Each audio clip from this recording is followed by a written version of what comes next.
Assalamualaikum warahmatullahi wabarakatuh. Bismillahirrahmanirrahim. Allahumma sholli ala sayyidina Muhammad wa ala alihi sayyidina Muhammad. Pemirsa dimanapun Anda berada, mudah-mudahan tetap dalam lindungan Allah subhanahu wa ta'ala. Amin Allahumma amin.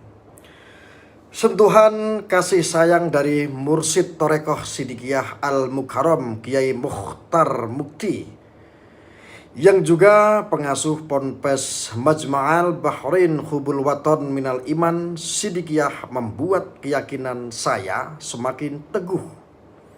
Berjuang merebut keadilan terampas dalam kasus dugaan asusila di Ponpes Sidikiyah Peloso Jombang.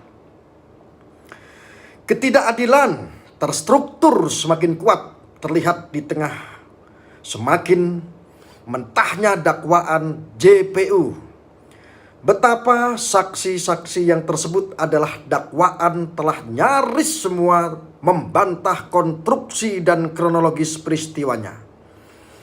Penguat dakwaan hanya dijejali saksi gosip, testimonium de audit alias saksi karena mendengar ceritanya orang, bukan saksi yang melihat, mendengar, dan mengalami peristiwa.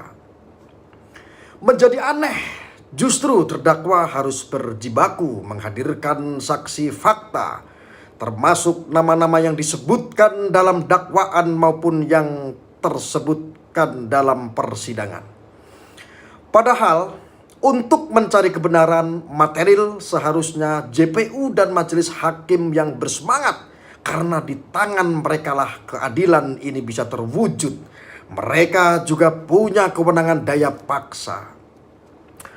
Bukti sidang kali ini, satu saksi kunci yang seharusnya dihadirkan malah dilindungi untuk tidak hadir dengan berbagai cara. Sebelumnya, untuk bisa dipanggil saja kami harus susah payah berdebat.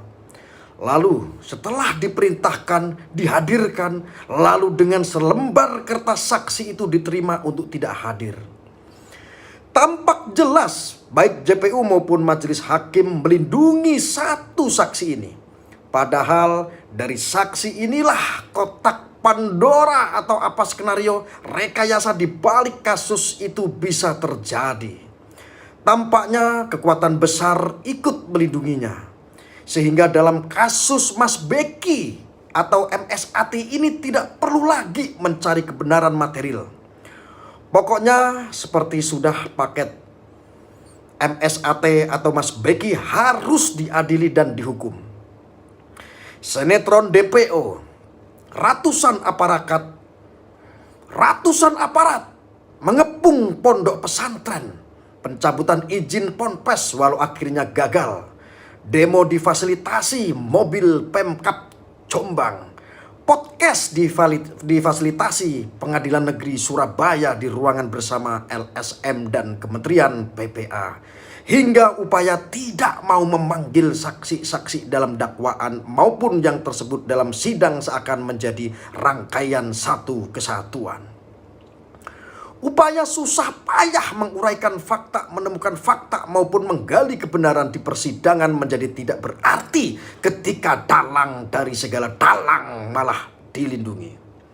Padahal saksi tersebut ikut di BAP dan disebutkan berkali-kali dalam sidang oleh banyak saksi.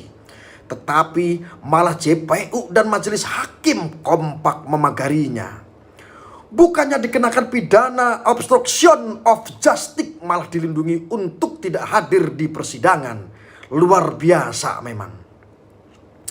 Jujur saya geram melihat permainan hukum model begini. Cara-cara terstruktur seperti ini akan rawan melahirkan peradilan sesat.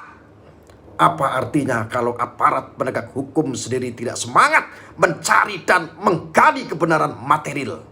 Untuk apa dilengkapi jubah keadilan kalau hatinya sudah jauh dari perjuangan mencari keadilan? Kami yakin di usia 94 tahun lebih Pak Kiai memiliki energi, pengalaman kehidupan yang lebih banyak dan luas, sehingga restu dan doa beliau kami jadikan spirit perjuangan. Kami yang muda-muda berjuang Beliau merestui karena kami yakin kriminalisasi bisa dikenakan kepada siapapun jika sudah oknum-oknum berwenang bersekongkol menentukan targetnya. Kebenaran tidak mudah dihadirkan, tetapi harus tetap diperjuangkan. Inilah kata dari Bapak Gede Pasek sebagai tim hukum dari saudara MSAT yang terakhir sidang terakhir tadi ya. Jadi memang sangat miris sekali. Dan perlu diketahui untuk saudara dan saudariku semua, saya sih berharap ya untuk masalah kasus-kasus seperti ini memang membutuhkan malaikat yang masih menggunakan logika. Karena apa? Sidang-sidang yang saat ini berjalan seperti tidak logika. Seperti contohnya sidang sebelumnya bahwa korban yang ngakunya katanya diperkosa diantar pakai sepeda motor atau diantar menggunakan apapun itu. Saksinya ada. Dan di dalam BAP pun tercantum namanya.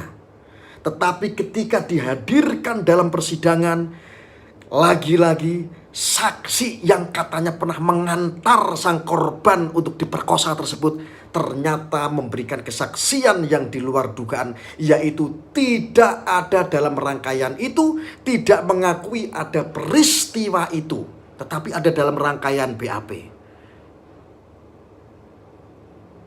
Dulu yang katanya opini, penggiringan opini, ada belasan santriwati di bawah umur yang saat itu dicabuli oleh seorang predator, yaitu MSAT atau saudara Subeki. Ternyata sampai detik ini fakta hukum hanya menghadirkan satu pelapor korban, yaitu usianya 20 tahun yang saat ini usianya 25 tahun. Tetapi saya juga menemukan gosip, isu bahwa apa? Orang yang mengaku tersangka, yang saksi pelapor tersebut ternyata isunya sudah memiliki seorang cowok, sudah memiliki seorang laki-laki yang sering dibawa bahkan untuk iwik-iwik. Bahasa kasarnya ngene. Masya Allah. Ngene. Jan-jane iki bolongane sing ngene iki sapa? Masya Allah. Astagfirullahaladzim. Ya. Lalu peradilan ini tetap berjalan. Ya, ketika ada keinginan, ketika ada tumpangan, ketika ada kepentingan, Masya Allah, saya akan diam ketika ini tidak ada keterkaitan dengan pesantren. Saya akan diam. Tetapi betapa kecilnya ketika kasus ini, kasus rekayasa. Mungkin itu saja. Wassalamualaikum warahmatullahi wabarakatuh.